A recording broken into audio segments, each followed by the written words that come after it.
Hey man, nice to meet you. I'm Donnie. Gabe. Hey Gabe. Hey Gabe. What's your name and sobriety date or whatever you want to tell the people that's watching you? My name is Gabriel Fulver. I'm an alcoholic, drug addict. My sobriety date is April 14th, 2019. And I'm originally from Tennessee. Bristol, Tennessee. East Tennessee, yeah. I grew up, loving family, loving home. My mom raised me right. I just didn't turn out right. You just didn't listen. Yeah. It happens. By the middle school, I was already doing drugs and getting kicked out of school and just causing trouble. Hold up, can we back up a little bit? Yeah. How was you like in the beginning? Like, let me get a little bit before you used the drug, or what made you use the drug. You know what I mean? Mm-hmm. Because, like, I want people to be able to connect with it. I just don't want to jump into the boom. Yeah. Like you're also, Yeah. You know what I mean? So, Yep. like, how did it like start out where you felt like you was okay, but you know how we think we're okay, nervous. but we're not. We're smoking blunts and we're drinking to go hang out. Yeah, like that. If that's okay. Can you do that for me? So, in school, I was always a nervous kid. Always thought I was raised at a Southern Baptist. So everything I'd done, I always thought I was doing something wrong. And, I never felt in place at school.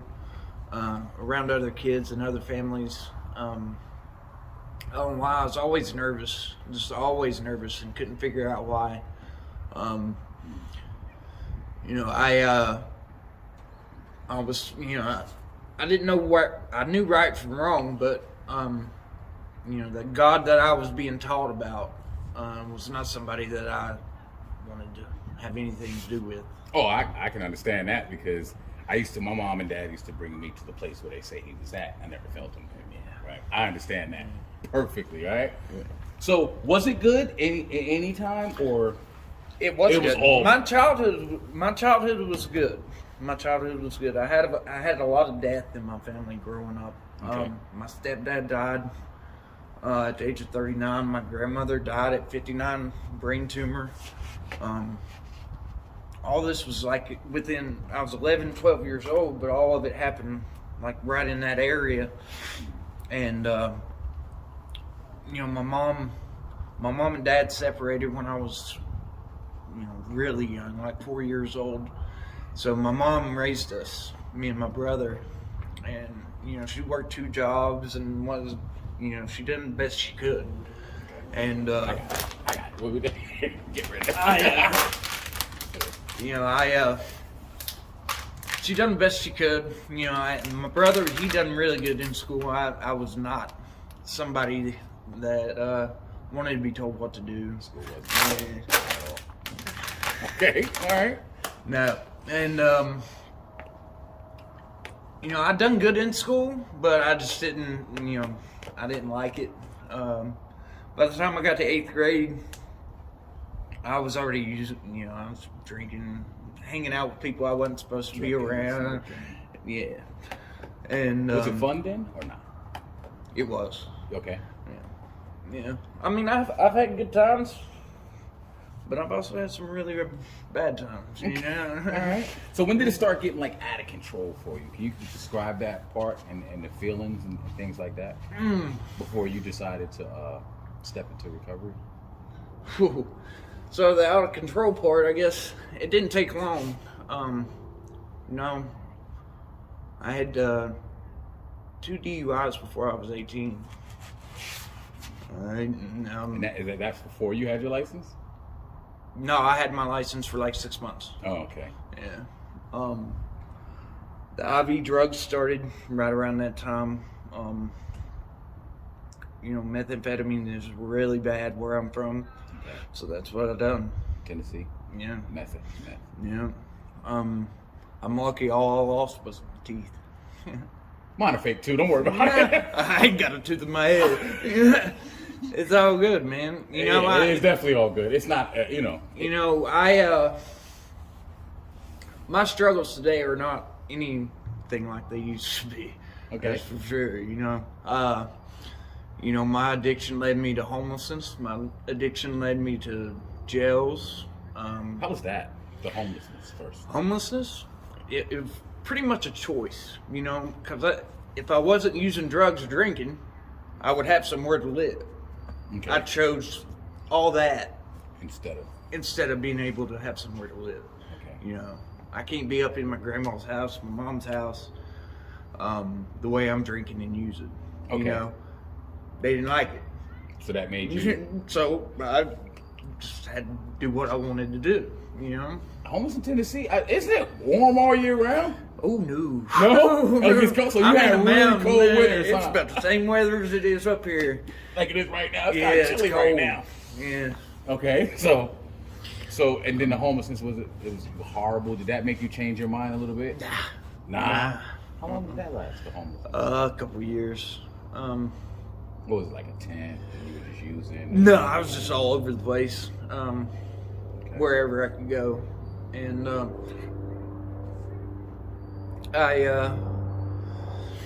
when I was 18, I was using a lot of amphetamines, and I had to go to the doctor, and they said that I had some kind of like a mild heart attack. I had to wear a Holter monitor around my neck so that they could Monitor your heart. monitor my heart. And that's at 18 years old. And while I've got that around my neck, I'm down in the basement, you know, doing drugs and drinking and everything else. You know, I knew it wasn't right. I knew it wasn't normal. I just didn't care. You know, I'd lost all will to live. To be honest with you, I mean, I was. But you didn't want to die. I didn't want to die, but if I did, I wouldn't be. You know, if that was the end result, yeah, you know, that was it. Oh, wow. I mean, 18, 19, 20, 21, 22, 23, 24, 25, racked up a lot of charges. Did you ever do any prison time or jail time? No prison time, just a lot of jail time. I've overdosed 4 times. My last overdose was October 7th of 2015. Okay. And it was in Knoxville, Tennessee. And that was heroin? Huh? That was heroin or was it meth? Pills. Pills? Okay. Yep. And so somebody seen me on the side of the interstate, on the main interstate that runs through Knoxville. Drugged my body into their car. Drove me to you was laying on the side of the highway? I was on the highway. Oh, man. So they drugged me into their car, and the gentleman took me to the ER, and they rushed me in, and I was taking 10 breaths a minute. They hooked me up to the ventilator. I was on the ventilator for 2-3 weeks, you know, in coma, not doing nothing. You know, this is not the first time they've had to call my parents and tell them to come, you know, your boy ain't gonna make it. It's not the first time. No. It was the last, though. It was the last time. So what happened after that? So when I got released from there, I went to a mental hospital. They put me in a mental hospital because of, they considered it a suicide attempt, you know, because of all the stuff that, you know, was in my stomach. So they put me there to try to figure out what they were going to do with me. And, you know, I've been through all the 28-day programs, 30-day programs back home, you know, 20, 30 times. You know, I lived in rehab, you know, from my whole adult life. I've been in rehab. From like 21 to... From like 17. To like 4 years ago? Oh, wow. My whole adult life. And so my dad found out somewhere the Helping Out Mission in Baltimore City. And, you know, I've never been north of Tennessee. Oh, so he found help for you in Baltimore City? He found help for me, So I grabbed my trash bag, you know, and what clothes I had on. I know the trash luggage, yes. We went to Baltimore City. He dropped me off. He went home. Is that a culture shock? What? From Tennessee to Baltimore? Man, I ended up in Johns Hopkins twice before I ever walked inside that door. Really? Like, so what made you do that? I don't know. I don't remember anything. I was done. Like I had no will to live at that point. So you went with your father because he asked you to go. So the decision wasn't made with yourself. Man, the only thing I remember about any of that, like I was on the ventilator. I don't ever remember being in the mental hospital. I don't ever remember being in ICU. I never remember anything. The only thing I remember is my dad waking me up, and we were in Baltimore City. So there's like 2 months that I have no recollection of what was going on. Okay. So, you know, it wasn't my choice. So I guess I moved up here. You know, yeah. I moved up here. Okay. You was brought here to say, hey, I'll stay. All right, let's go from there. So from there, you know, I went into the helping up mission, and I was still using drugs in there. Like there were people coming in with drugs and stuff like that.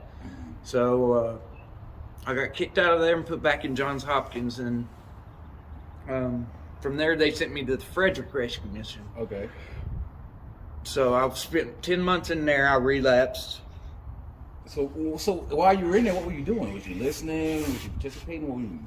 Nothing. It's Christian-based recovery, year-long recovery program. Church, chapel, Bible classes, day in, day out, day, every day.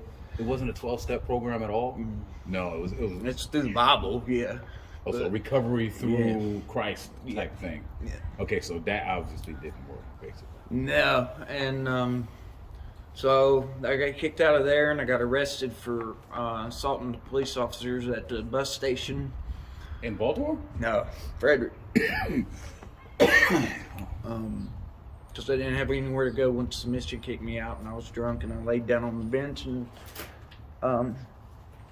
some citizens called the cops because I was yelling and screaming and throwing stuff at them. Some law-abiding pedestrian. Yeah, and cops come, and I got locked up. And that's when they took you to Marcy's Choice. I know it was Marcy's Choice. Yeah.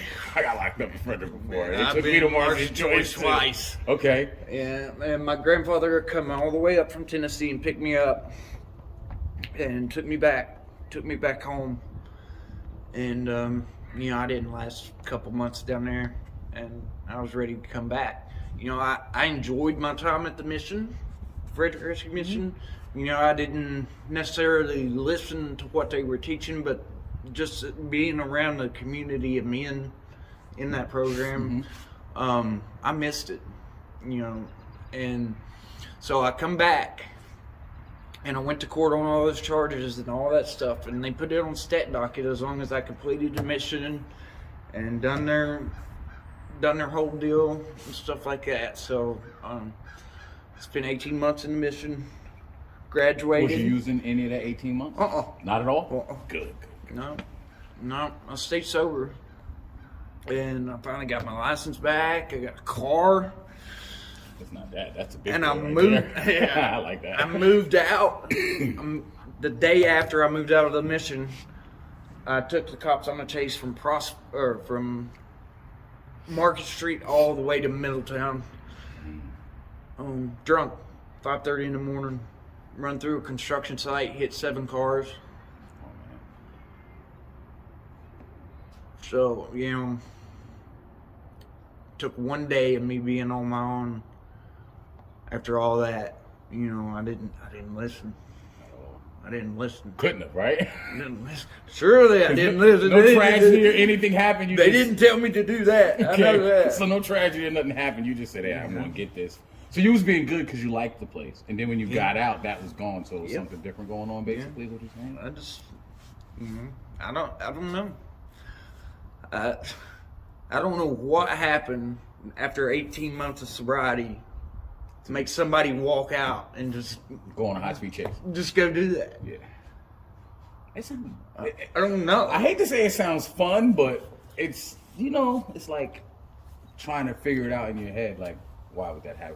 Was it the fear I of don't think that getting I pulled over? actually meant to do that. Like, I think I just got so drunk that, Maybe I it just- misspoke. I think I misspoke. I shouldn't have said that. Maybe I just got so drunk that they just, They lit you up and you're like, Yeah. nah, I'm not pulling over. yeah.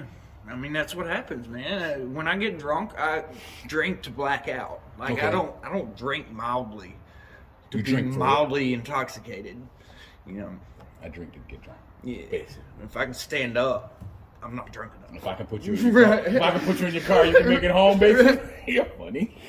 So, all right, I want to know. So after that, what happened after that? You went to Marcy's Choice again, obviously. Yeah, I went to Marcy's Choice again. Grandpa, did you say your grandpa came and got you this time or no? No, I stayed up here this time. Okay. I went into the Olsen house. Ah.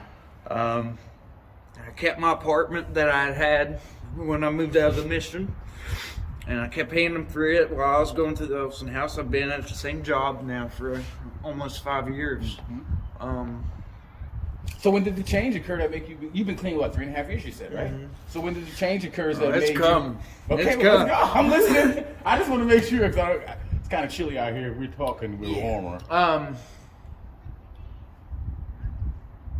So yeah, I went through the Olsen house, got out of the Olsen house, went back to my apartment by myself, started drinking continuously, day in, day out. Wake up, drink, pass out, wake up, drink, pass How out. was you paying bills at this time? Oh, you still had your job? Yeah, I still have my job. Like, I was drunk at work. I was What do going you to do? work drunk. What do you do? Fencing. Freddie Fence. Just doing. Man, it was bad. I drove a forklift through the fence at work into the parking lot.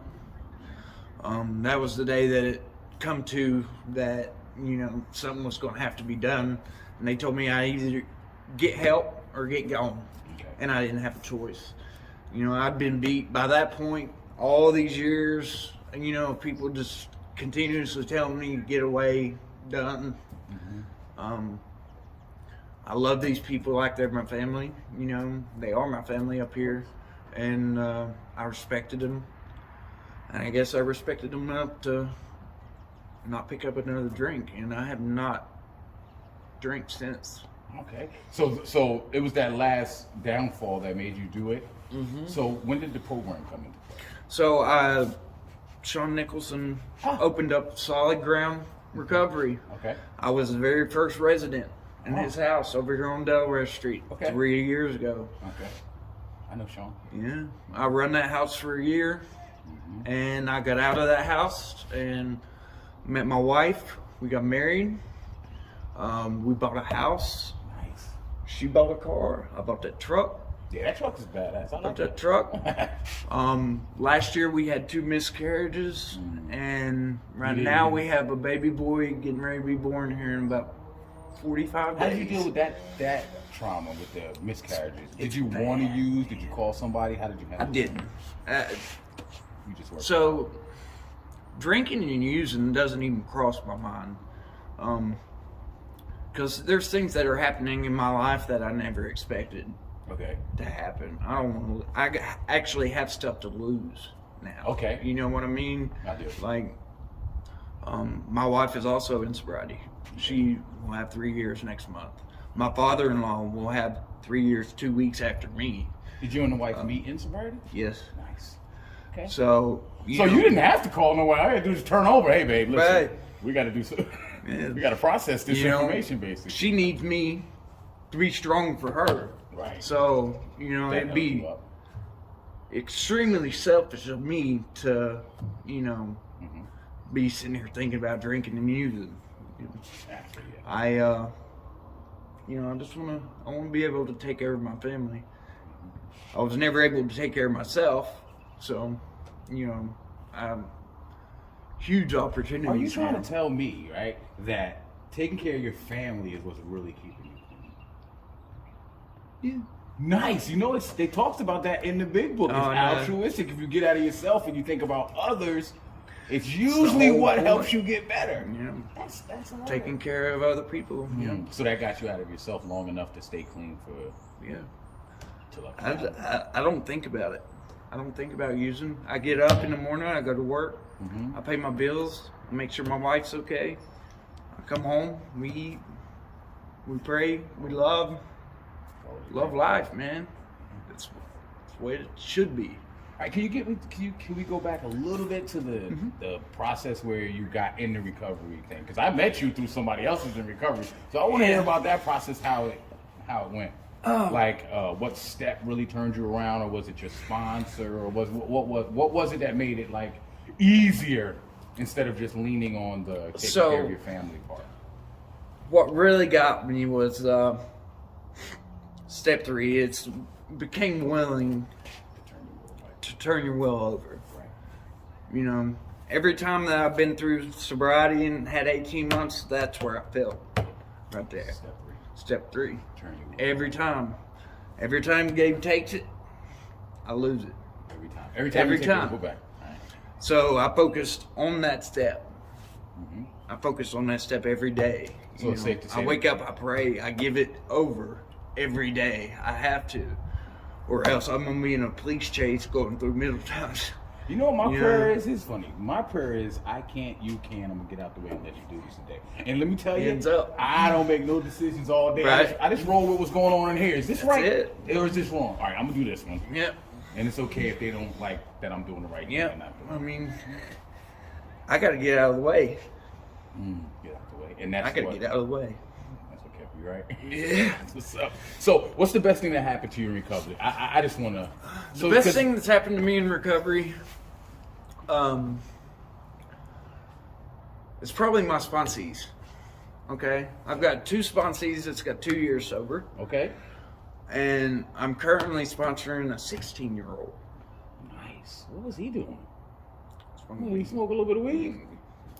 Yeah, well, you can't. I just hope I hope he's all right, man. Keep him bright. But he did a lot of like suicidal problems and stuff like that. Like, I pick him up 3 or 4 times a week. We go hang out. Try to keep him. So you're like big brothers across America, but it got. Try to keep him away from what I was doing at 16, 17 years old. What was you doing? Oh, you told me. Yeah. You was doing everything you wasn't supposed to do. But yeah, I mean, being able to help other people is where it's at. Like, that is where it's at. That is this program. That is why I'm sober. And that's why I do this. Right. I love sitting down, meeting new people that's just like me. Yeah. We ain't got to look alike, but if we think alike, we're partners. That's what it is, right? That's right. And yeah. So, but for people that's watching, what can we say so they can get out of their self and like take that step to move forward? Absolutely, watch this video. But besides that, like if a guy came to you and was like, "Hey, man, I need some help," how would you pull him in? How would I pull him in? Yeah, like what would you do? I'm just trying to figure it out. I'd just hang out with him. That's it, just hang out. Pick his brain. Sit down with somebody. You don't know what somebody's going through until you sit down and talk to them. That's what I do. That's what I like to do. Do you do any H&I or any of that stuff now? Well, with COVID and everything's kind of been shut down a little bit, but I go speak at meetings all the time. Haven't really been able to get into any institutions because they've been locked down. But hopefully everything gets opened up here soon, so I can get back on the grind. Yeah, you're easy to talk to too. But the last guy I talked to him for like an hour. I didn't know, like, oh, he's good, right? But here's another thing. I like to ask this. If there was something you had to tell someone that's watching this that think there's no way out, what would you tell them?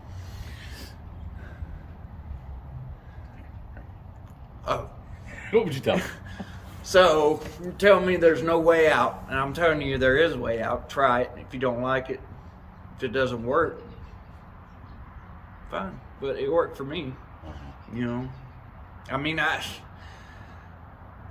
for many years I told myself that my life was going to be like it was. That's just how it was. It wasn't going to be fixed. There wasn't anything anybody could do with it. It wasn't until I sat down and opened the book and started helping others and trying to, repair some of my past that, I realized that I could have a good life.